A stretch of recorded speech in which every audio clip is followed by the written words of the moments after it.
I mean, there's definitely a clash, I think, between the old school and the new school style of ranching. It's not like she's set in one path. She's impressive. She takes challenges head on. She's always been a leader. The most important question she was asking was why. I feel like this is the place that I should be.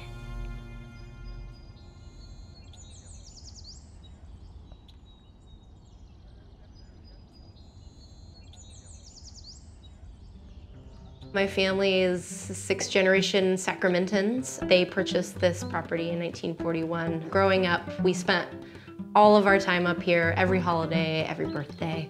I always knew that I would be the one to run it for some reason as a kid, but I didn't think I'd move here in my 30s. I'm running it full-time. My dad is here as well. He gives me lots and lots of advice. Some is fantastic and some is hard. You know, I'm helping him let go of the responsibility. I like to look at it that way. He may look at it a different way. All right, that's your hot seat. Oh, that's my hot seat? Yeah. Now, who are you guys? The ranch has always been run by the oldest man in the family, kind of like a dictatorship. I was kind of the boss of the ranch up here and then had a crew that worked for me. At first, we had a lot of really, really hard conversations. And I tried to listen to her. I was probably a little tough on her when she first started. There was a lot of, you don't know what you're doing mentality towards me. A lot of screaming, a lot of, you manage it then. Well, I was raising cattle too. And my old way of doing it would come out here with the tractors and tear up all the ground and make it all nice and pretty. Fertilizers you put on it, nitrogen and phosphorus, and then you use herbicides and pest control. That first year, I ran it business as usual and just kind of paid the bills and went forward. The old set it and forget it, put them in this pasture this time of year, this pasture that time of year, and then buy a load of hay. That pattern, for one, it was just eating it down to the dirt, and it wasn't, there was nothing left to the soil in the summer. It was just like a dry desert of fly breeding ground. I just saw this place kind of like drying up, and I was like, there has to be a different way.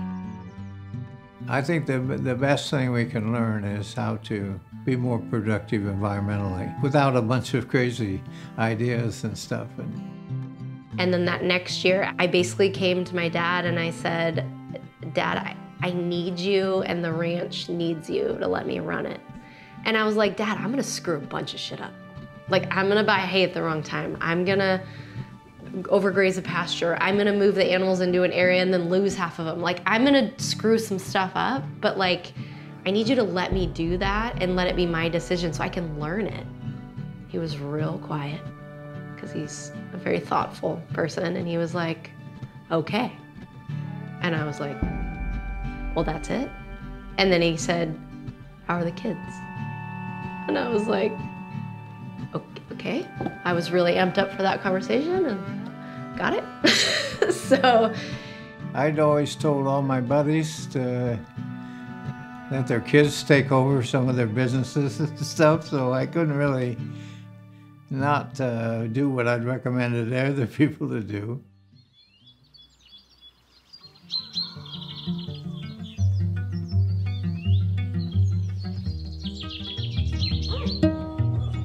We're gonna go round up the cows. You get to see the little tiny babies. Just listen, and then you can yell at the cows whenever it's time. Banana.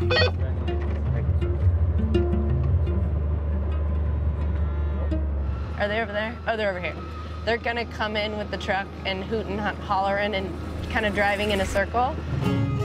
We have the herd down there. We're gonna bring them all through this gate, through this field into another field, but we've lined the path that we want to take with fake electric fence, hoping that they will respect it.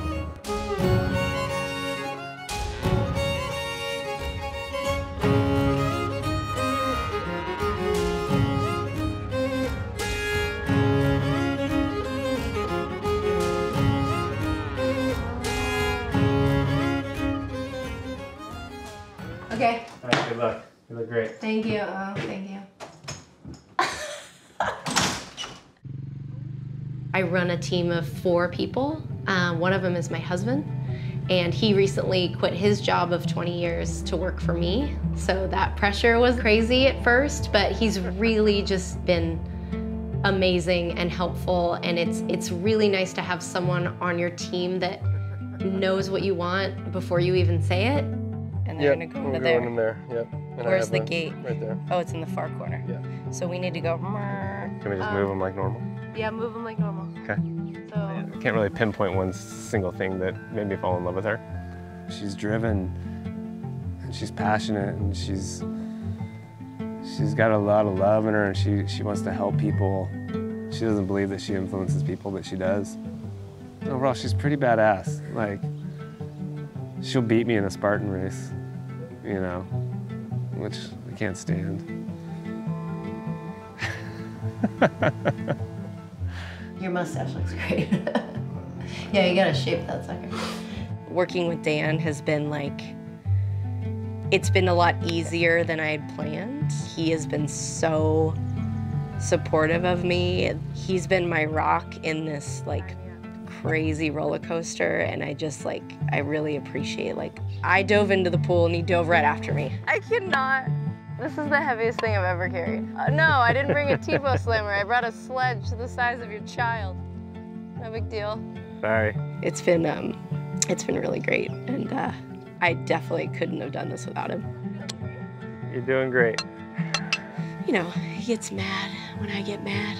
His mad is bigger than mine. So then I'm like, whoa, why are you so mad?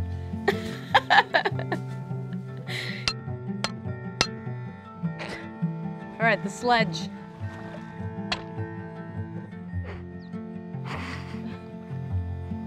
Do you want me to go back and get the T-bow slammer?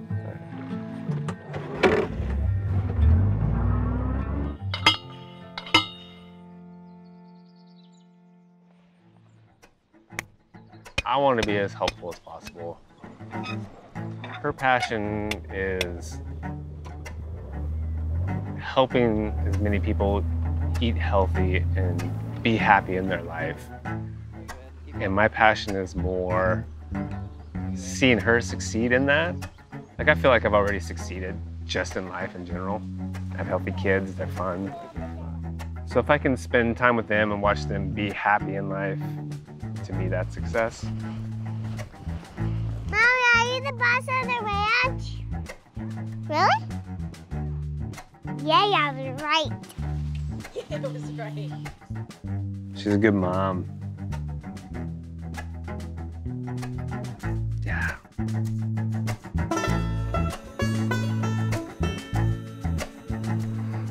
That's really terrifying. Let's go do it.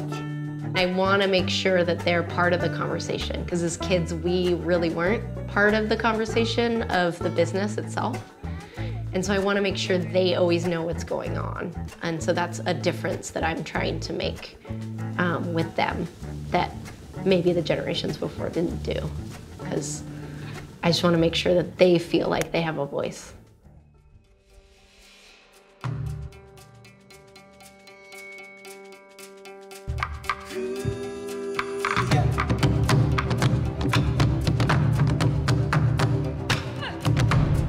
Every move is crazy, especially when you're moving. 289 animals. We've had like 3 or 4 babies since, so there's a lot of little guys in there.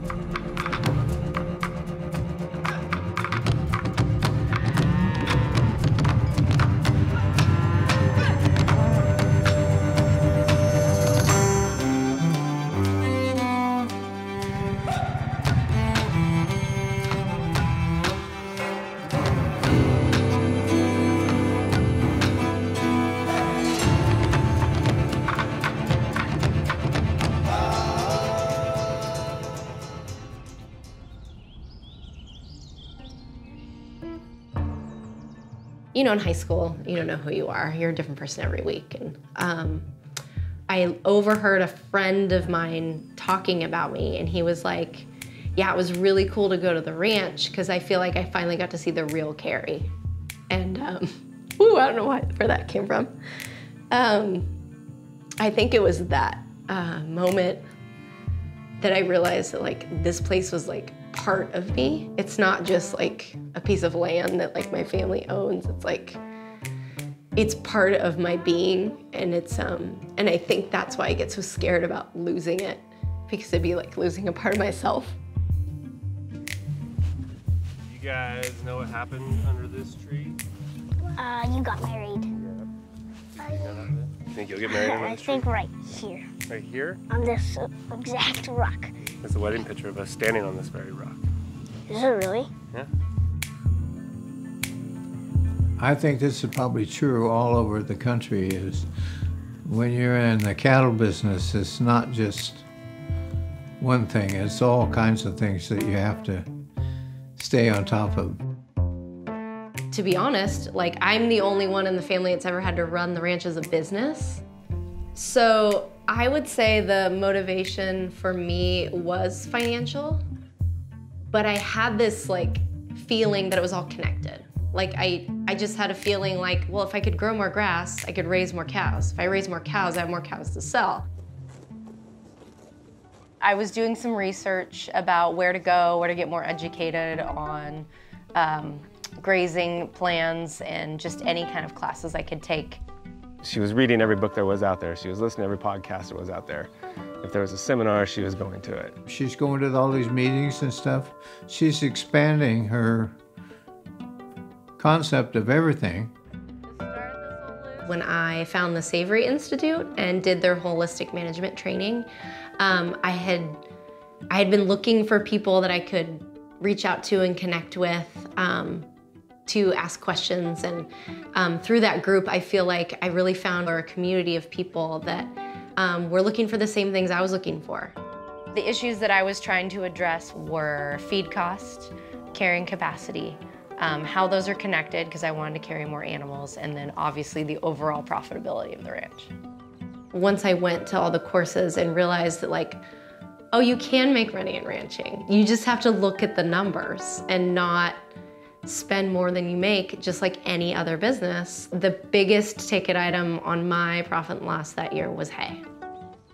When I got here, the hay bill was $130,000 a year. Last year, our bill was $30,000. I cut it out completely, and it was hard. Every day, my dad would ask me if I was gonna buy hay. When I would come up with something that would be opposite of what she was doing, she'd explain it to me and why. I would just point at all of the grass and I'd say, Dad, that's hay. It's right there. It's vertical, it's not in a block. Let's eat that first. And if we run out of that, then let's get some hay. I'm not gonna say we didn't lose a couple animals, but it was a couple animals. We didn't lose the herd. We didn't have a bad calf crop. The ranch didn't implode, and we didn't go out of business. We just paid more attention. We moved the animals more often, and we brought them in more often and counted and checked on them and doctored them when they needed to be doctored. And that just trickles down the hill to better health for all the humans that consume our products and all the humans that want to come to our land and learn about what we're doing. Well, it's a big change. And thank you for like letting me do stuff. You know, like obviously I didn't know what I was doing when I got here. Well, I'm kind of anxious to see how your grass does. You and me both. Uh-huh. You know what I did?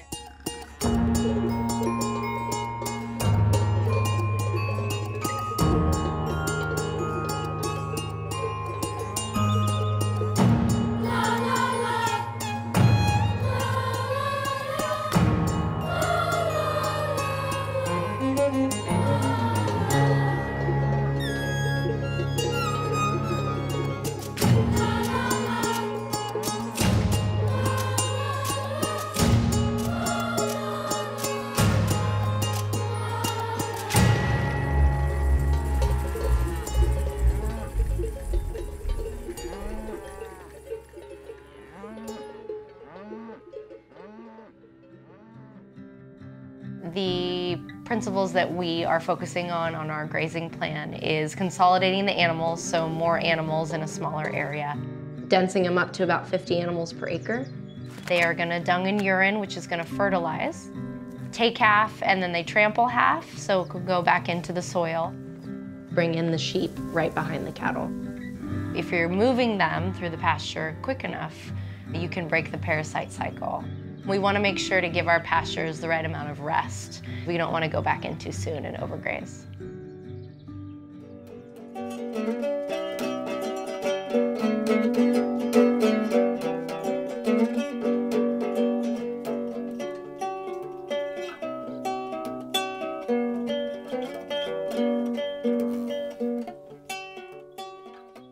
I'm really trying all the stops to get the animals themselves to be more resilient and the land itself. And I think obviously it's all connected.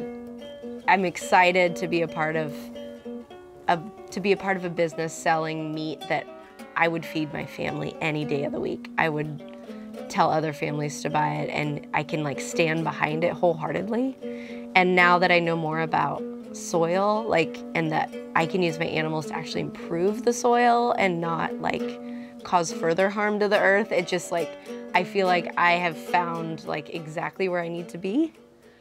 Feed cows, move sheep, which we did today. Water the garden. Sometimes it can be hard. It can be fun. It can be crazy. It's a lot more work than one guy or gal can handle. I'd rather run the place with everyone than sitting here and telling everybody what to do, because I want everyone to feel like they're a part of the goal. My name's Jared Morgan. I am the apprentice. Yeah, come here. So this is Bucket, and I've been bottle feeding her for the past few weeks. I'm mama at this point. And so, yeah, she follows me pretty much everywhere. My name is Evan Moore, caretaker / equipment operator around here. I do a little of everything. I'm David. I'm the land manager here at Richards Land and Cattle. I heard these people up here needed some help cutting some firewood, and I never left. And that was about 6.5 years ago. And we'll do it. Whoa. I think people should be given the opportunity to have an opinion on the way we do things. And I think everybody is open-minded here. That's what's really great about it. You don't have to do it the old way, the way everybody's done it. There's always another way. And having somebody else with a fresh outlook on things say, hey, why are you guys doing this? It's a pretty important question to ask. And we have all these great ideas on how to manage the land differently, none of which is just easy, set it and forget it. It's more labor intensive. You got to pay a lot more attention to things, but I think it'll be worth it in the end. We have 6,500 acres. We have probably holistically grazed just under 1,000 of it. Last year, we only holistically grazed 400 acres. So we've almost doubled it this year, and I'm hoping to take on more and more, obviously. Every time we move them, it's a new learning experience. So, example, in here, there's lots of spots where they overate, and they were probably in here too long. There's some good spots, like over here, where they really did the take half, leave half. There's still lots of litter left over, and the soil underneath is very cool, and there's still moisture in there. No, it even has moisture over here. Look at that. We have a very small amount of irrigation on our ranch. The better care we take of our soil and the more porous it is and the more healthy it is, we will be able to hold more rain. This is one of the pastures that we take really good care of. It has really good soil and it's very productive. And this year, it's really outdone itself since we have focused more on ranching regeneratively. The pastures themselves and riparian areas seem to be healing themselves. The soil's taking on more water, holding more water, and we don't have irrigation. So seeing all this wavy grass in almost July is so exciting. Oh my God, a quick haiku. Okay, wait, I can do it. Soil is alive. The plants need soil to survive. Soil is life. Good structure. Oh, a bunch of worms. Ooh.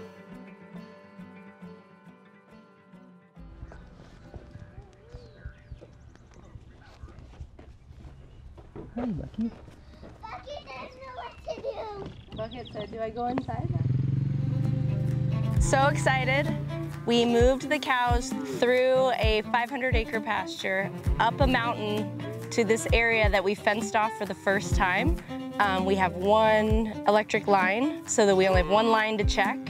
And we're just really excited because we've never made a move with all the babies and mamas this successful up the mountain to this area. We don't think we lost anyone, but we will keep checking.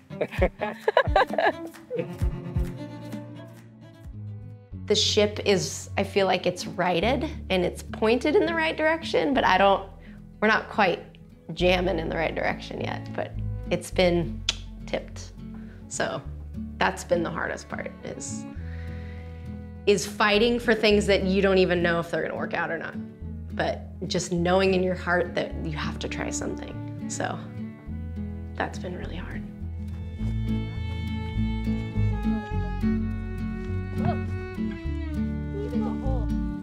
Coming back to the family business, rebuilding that relationship with my dad, I feel like those are all important things that like the kids should see. And not giving up is a big one for me. I've caught Dad saying a couple times to other people that I'm the boss. She's in charge, ask her. I don't know, she's the boss. And that's just been in the past couple months, and I've been here for almost 5 years. So like we've turned over a new leaf, but that transition was not simple, to say the least. So I think she's right. So far, it looks great, because and all these fields around here, I kind of know them. And so it seems like she's done real well with them. We had an old saying that my uncle in the cattle business told me, that you take care of the grass, the cows will take care of themselves. So that's kind of what Carrie ended up doing.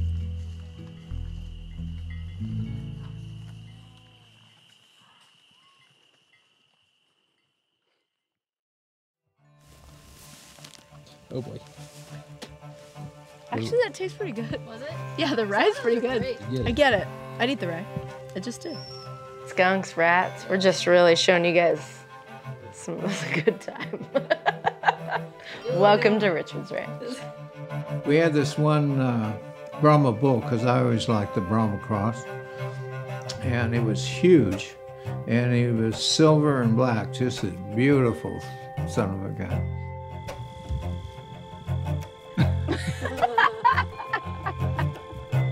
So many trying things. Carrie trying things, Richards. She's the boss of me and my brother. And my dad. One time my dad got a timeout. For real.